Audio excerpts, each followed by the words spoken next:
来关心天气，这冷空气到位啊！今仔日透早呢，上低温是伫个马祖，敢若14度。这几天啊，这全台湾其实拢会当感觉到这天气有较变凉啊。上冷的时间呢是今仔日临暝到明仔载的透早，也搁有明仔暗到后日的透早这段。有计呢，拜六礼拜这温度就会开始豆豆啊回升，也毋过后礼拜一又搁有另外一波东北季风要来报道。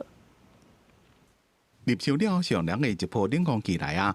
拜二透早上嘅温度伫咧马祖14.4度，本岛平地上低温伫新北市富贵港15.8度。气象署有讲，上冷的时阵是拜二暗到拜三透早，抑个拜三暗到拜四透早。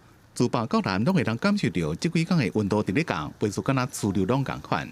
我们预估在低温部分，马祖大约是12度左右。金门中部以北和东北部大约14、15度的低温，其他各地的低温则在17、18度左右。沿海空旷地区或近山区平地温度还会再低个1、2度。那至于明天白天东北季风持续影响之下，明天白天各地的高温还要比今天白天各地的高温再下降2到3度。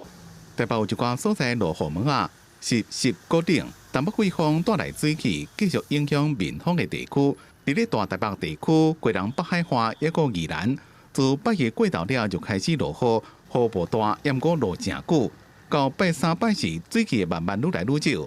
北方的中南部地区，侪云到好天，有可能会看到日头。也毋过注意，早晚温差较大。到拜六，各地温度就会慢慢回升。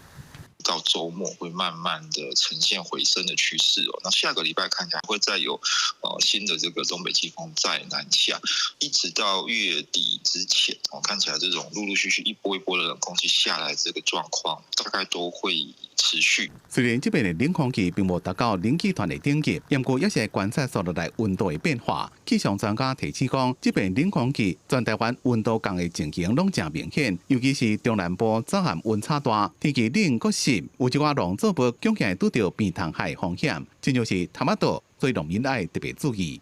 记者综合报道。